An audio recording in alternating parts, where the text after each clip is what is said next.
Hello guys, hello. This is for Pisces. Pisces, welcome dito sa aking channel, Palaran 888. Welcome. Alamin natin Pisces kung ano ang message, vibration, gabay energy para sa inyong lahat.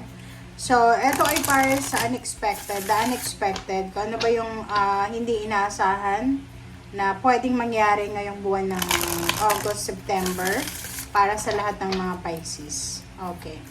So, tingnan natin. This is general reading, guys. So, please connect your intuition sa lahat ng barahan na lumalabas dito. And please, if hindi resonated sa inyo, just ignore nyo na lang yung reading. Okay. So, maraming salamat dun sa mga bago kong subscribers, dun sa mga nagko-comment, nagla-like, nag-share ng ating mga videos. Thank you sa inyong lahat, guys. Okay. First card natin dito, Pisces, wow. Congratulations. This is really a success. Unlimited success. Okay? So, kung makikita mo dito, sinasabi ng barahan na happy success is number 8, consciousness. And this is diamond. It says financial. Pentacles, money. Okay? Diamond. So dito sa barahang to, sinasabi ng baraha sa'yo na isang unexpected na masayang pagtatagumpay ang posibleng mangyari sa'yo. So, maybe hindi mo ini-expect ito Pisces, but maybe there's a lump sum of money, like a gift, or maybe there's a additional contract, or kung ano man to na masayang pagtatagumpay ang posibleng makakamit mo this month of August plus 8 and September. Okay. And congratulations sa inyong lahat. Okay, thank you. Tingnan natin dito sa second deck. Kung ano ba ang message na para sa'yo, na pwedeng mag-resonate sa mga barahan na, sa barahan na nauna. Okay, Pisces. Okay, next card natin is Heart Chakra. So, siguro, meron ditong mga Pisces na yun, yung mga Pisces na patuloy na nanonood sa akin. Siguro for several months, maybe 4 months ago, or 4 years ago, or the last 4 months, medyo hindi stable yung puso mo. So, maybe marami kang pinagdaanan na emotional problems. And, this heart chakra na to, na number 4, 18-4 are balanced number. Stable number siya, secure number. So, sinasabi ng barahan na magiging successful ka din, lalo na sa usaping emosyon. Ano yung ibig sabihin niya? Ang ibig sabihin niya, Pisces, na yung mga emotional problems mo, yung mga usaping emosyon na kailangan i-settle, ay posibleng may settle mo na yan, maaayos mo na yan. And at the same time, yung iba sa inyo dyan, kaya nga unexpected yan, kasi maybe there's an unexpected na reconciliation. Like for example, hindi mo inaasahan na yung taong nanakit sa'yo, yung taong sinira ka, or kung ano pa man, ay posibleng lalapit sa'yo para humingi ng tawad. So, that's unexpected. Or maybe yung akala mo na hindi na maayos na problema, lalo na sa relasyon, mag-asawa, girlfriend, boyfriend, sa magulang, sa kapitbahay, sa katrabaho, sa boss, or sa kung saan pa man, posibleng maayos yan. So, eto yung unexpected. Okay? Okay, thank you, Pisces. So, tingnan natin dito sa third deck mo. This is for Pisces.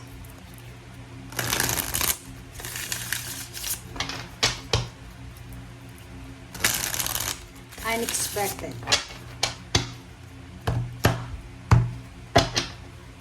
Okay, gusto yung lumabas eh.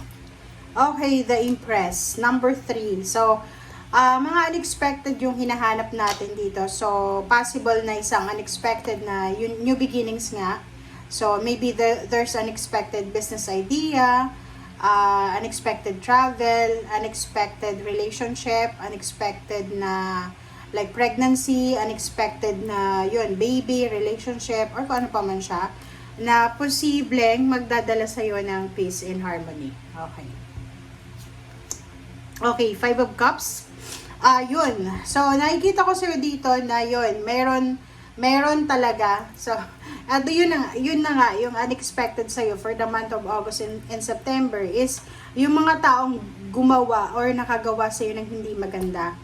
'Di ba? Yung halimbawa, yung taong siniraan ka, niloko ka, ni-scam ka, o yung taong trinaider ka, out of the blue, nasa 5 of Cups siya ngayon. So, hindi siya naging masaya sa ginawa niya sa'yo.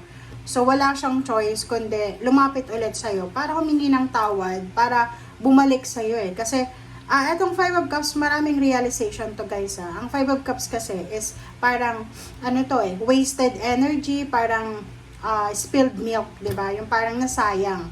Ang taong ito, sinasabi ng taong ito na willing siya na makipagbalikan even if it's like for example ayaw na sa kanya, kung relationship man yan, or kung ito ay friendship or collaboration, partnership, or kung ano pa man na connection, yung taong yan is willing siyang magsimula ulit. Yung parang susuyuin ka niya or gagawin niya ang lahat, but sinasabi ng baraha sa'yo dito na you're happy na eh. 'Di ba? You're happy na and hindi mo na kailangan ang taong yan. Wow. Okay. So, nandito yung Emperor and Empress, 'di ba? Isa sa rason kung bakit panangihinayangan ka ng taong yan, it's because in-underestimate ka nila eh. 'Di ba? Like parang ano yun eh, like yung mga kamag-anak mo na in-underestimate ka before, na akala nila wala ka ng asenso sa buhay, 'di ba? May ganun eh, 'di ba? Like halimbawa, tayo na isinilang tayo na hindi naman tayo mayaman.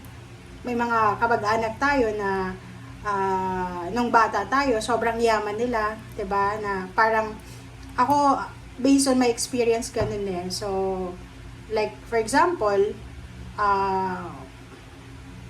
maraming magkakapatid yung sa father side ko. Sa father side ko, dalawa lang silang lalaki, dalawang babae. Pero yung father ko, siya yung eldest. Kumbaga, sobrang bait ng father ko. So, basta sobrang hirap ng buhay namin noon. Okay, sobrang hirap ng buhay. 'Di ba alam naman natin, lalo sa probinsya, pag mahirap ka, wala kang space doon sa like may occasion, wala kang space doon sa loob ng bahay. Nandun ka sa likod, naghuhugas ka ng plato, sumisilip-silip ka kasi tinitingnan mo kung sino yung mga bisita. Hindi ka pwedeng pumasok doon sa may mga bisita eh, kasi hindi ka naman nila ipinapakilala as kamag-anak nila, 'di ba? So, sa mga panahon na 'yon, nakita ko yung mother and father ko, yung parents ko na wala silang sama ng loob kasi tanggap nila eh, 'di ba? Yung parang sinasabi na ganun tayo eh, mahirap tayo. So alam nga naman i-push natin ang sarili natin diyan. Wala nga tayong pambili ng damit eh. Wala nga tayong pambili ng sapatos or magandang tsinelas or 'di ba dati sobrang mahal magpagupit ng buhok eh, 'di ba? Yung lalaki. Hindi pa uso noon, 'di ba? Yung kahit yung kamag-anak mo pwede nang gumupit, no? Dati talagang pupunta ka sa parlor para magpagupit. So, eto yung barahan na to is parang related doon na like for example na maraming tao yung lahat na lang sinabi, like yung father ko kasi sobrang masipag siya.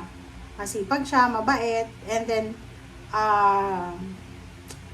yung masipag siya pero hindi siya yung hindi siya yung pushy, 'di ba? Hindi siya yung pushy na talagang ilalaban niya. Halimbawa kung hindi niya ini-spoil kaming mga anak niya na makuha namin yung gusto namin, and then gagawin niya yung lahat. No, hindi siya ganoon.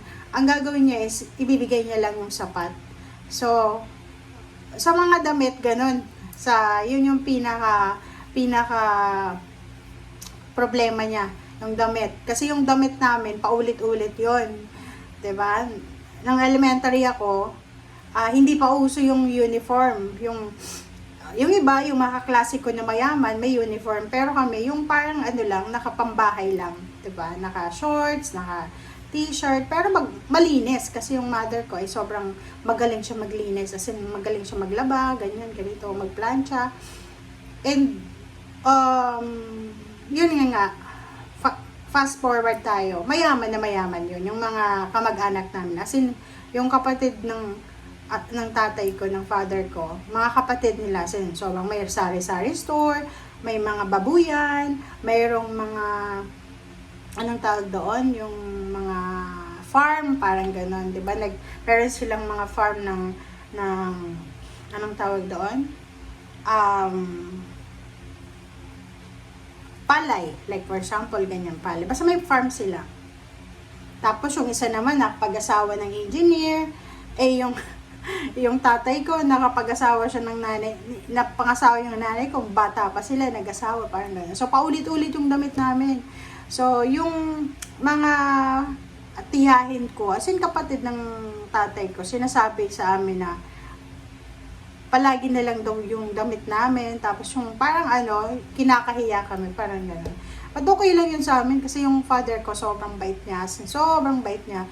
Never siya kahit na nilait kami or parang ginaganon kami, doon kayo, hindi kayo bagay dito. As in literal yan yung father ko never siyang nagalit. Umiiyak lang siya pag halimbawa nalalasing siya, umiiyak siya ng tawad sa kasi sabi niya, sorry, hindi ko talaga kaya. Ginawa ko ng lahat, ang best ko, pero never kong maaabot yung buhay nila. So, ganun, fast forward, nag-aaral ako. Okay, nag-aaral ako. Ayun, nag-aaral ako. Pinagbuti ko, but sa isip ko, hindi yung mag-aaral ako para maghiganti sa kanila, no? And at that time, in-underestimate nila kami, diba? So, in-underestimate nila kami na eto hanggang dyan lang yan diba? Hanggang dyan lang. Damit nga, hindi ma-afford. Yung pag-aaral pa kaya, talagang pag may halimbawa, and at that time, wala talaga kaming kuryente. Yung mga kapitbahay namin may kuryente, kami wala. Tapos yung bahay namin, sa taas may puno, katabi ng bahay namin, may puno ng mangga. Tapos, nandun kami sa mangga ng kapatid ko. Pag nakikita namin, ang ganda, di ba yung parang, ang ganda ng mga kapitbahay, ang bahay nila, sobrang ganda kasi may mga ilaw Kami wala Yung lang, lamp lang, ng may gas, parang gano'n. So, sabi ko sa kapatid ko nun, PWD yung kapatid ko, sabi ko sa kanya, someday, magkakakuryente din tayo. Yun lang yung pangarap ko sa buhay, magkakuryente. Sabi ko, mag-aaral ako ng maayos, mag-graduate ako, and then magpapakuryente ako. Parang gano'n, yun lang. Kuryente lang yung and then every night, pag talagang mabuti kang tao and wala kang inaagrabyado, bibigay sa'yo ng Panginoon lahat ng heart's desire mo. So, yun, nangyari yun, out of the blue, na parang isang milagro yun. Nakapagtapos ako, nakapag-aral ako sa isang private school, nakapagtapos ako ng kolehiyo sa isang parang sa probinsya na napaka-prestigious din siya kasi hindi ka makakapasok sa university na yon kung hindi ka makakapasa sa exam. And hindi ka makakapasa sa exam kung hindi ka magaling. So, talagang inalay ni God lahat ng mga pangyayari sa buhay ko. Yung parang inalay niya. Yun. And then, after that, yun, naging maayos na yung buhay namin. And, nung malapit na akong graduate ng college, biglang yung mga mayayaman namin na kamag-anak, biglang bumaliktad, 'di ba? So parang yun kinikilabutan pa rin ako ngayon. Basta nung time na yun, naalala ko yun, 18 years old ata ako noon. Malapit na akong graduate. Biglang dahan-dahan na nawala yung pera nila, as in out of the blue, parang ganun lang. And then kilala na nila kami. And then after ko makapagtapos, sinabi naman nila, naku, mag-aasawa lang yan, hindi yan aasenso, ganito. But sabi sa akin ng father ko and mother, wag mong papakinggan yung ganon. And isipin mo na kailangan mapabuti yung buhay mo, hindi para sa amin, kundi para sa'yo. Ganon yung mantra ng parents ko. And then yun, And until now, as yung naghihirap pa rin sila. And hindi ko yun ma-imagine kung bakit nangyari yun. 'Di ba? Hindi ko ma-imagine, hindi, kahit sino, kahit yung mga kapitbahay namin, yung mga relatives namin, hindi nila that's the power of God. That's the power of miracle na hindi nila alam na babaliktad yung sitwasyon. Yung dating niloloko-loko lang, binubuli. Ngayon, hindi mo na kayang mabuli kasi nahiya na sila. Yung dating chinichismis, yung nang chichismis ngayon, sila na yung mga dapat i-chismis. But, never na naisip namin, lalo ako, never kong naisip na mag-revenge. Kasi, yun, nag-aaral ako sa isang Catholic school. So, from 12 years old until 16, as in naka-focus talaga ako sa Panginoon. So, siguro, yun din, nakatulong din yun sa akin para maging maganda yung takbo ng buhay ko. So, yun, hindi ko alam, basta I learned my lesson na dapat kahit gaano tayo ka yaman, gaano tayo ka famous, gaano tayo ka galing, be humble.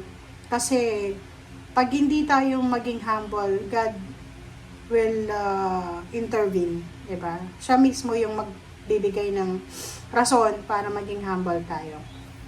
Like this one, diba? Yung mga taong gumagawa sa'yo or gumawa sa'yo ng hindi maganda, Pisces, they are regretting. May regret sila eh. Parang nagsisisi sila kung bakit nila ginawa yun. Yung mga taong ito na gumawa sa'yo or gumagawa sa'yo ng masama, walang believe yan sa'yo eh. Kaya nga nila ginagawan ka ng ganyan kasi iniisip nila na wala kang wala ka ng pagbabago sa buhay mo. But yun nga, may milagro. So, there's a new beginnings. Binigyan ka ng pagkakataon ng universe ng pagbabago, ng authority, ng power. So, kaya yung mga tao is parang, yung mga taong nanakit sa'yo ay parang iniisip nila na, ay, sana naging mabuti ako sa kanya. Parang ganun. Okay. Five of Swords, and then the Moon. So, nakikita ko sa'yo dito na isang air signs, Gemini, Libra, and Aquarius, ang posibleng medyo natatakot. Hindi ko alam kung bakit natatakot siya, but meron siyang fear because of your success. Parang kinukumpit ka niya ng wala kang kaalam-alam, which is hindi yan maganda eh, 'di ba? Hindi dapat sila nakikipag-compete sa ibang tao. Dapat i-compete mo yung past mo. O walang competition dapat. So, sinasabi ng baraha sa'yo dito na maraming victory and success ka pa na makukuha dito sa mundong ibabaw.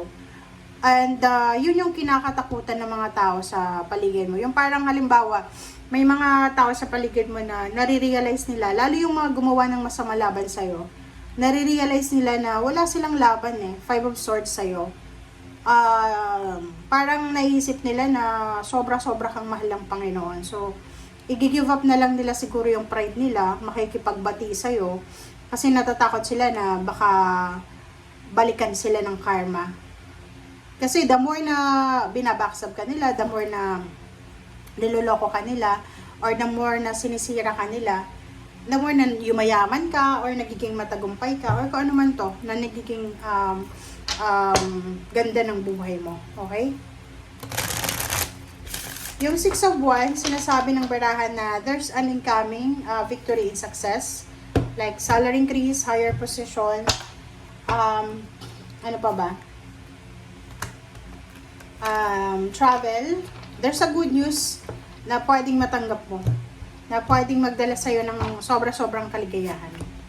Okay, the Empress, Princess of Cups, diba? So, sabi ko sa'yo sinasabi dyan ng baraha sa'yo, Pisces, na yung mga taong gumawa sa'yo ng masama, gusto nilang makipagbalikan sa'yo, gusto nilang humingi ng magtawad, mag-reconcile, parang ganon. Sabi ng Coins, this is all about money. So, yun, nawala sa kanila eh. Maybe yung taong ito na nangihinayan sa'yo ay yung mga taong supportado mo financially dati. So, maybe this is your relationship, ex mo siya, or family, or mga in-laws mo na siguro parang nangihinayang sila kasi dati supportado mo sila financially. And then ngayon, since wala na, nasira na yung communication or nasira na yung connection, wala na silang nakukuha sa'yo. So, the Emperor and the Moon, so dalawa yung Moon, so sinasabi ng bara, talagang natatakot sila. They are afraid of your power. Hindi nila alam kung saan nanggagaling yung lakas mo. Hindi nila alam. Like, for example, doon sa mga Pisces na pwedeng ginawan kayo ng spell, ng magic, ng kung ano man na mga negative, na mga evil, na parang mga gawain, spiritual or kung ano man siya. Sinasabi ng barahan na hindi tumalab sa inyo eh. 'Di ba? Hindi tumalab sa inyo. So once na hindi tumalab yan, talagang babalik yan sa kanila. Kaya natatakot sila. So they want to reconcile.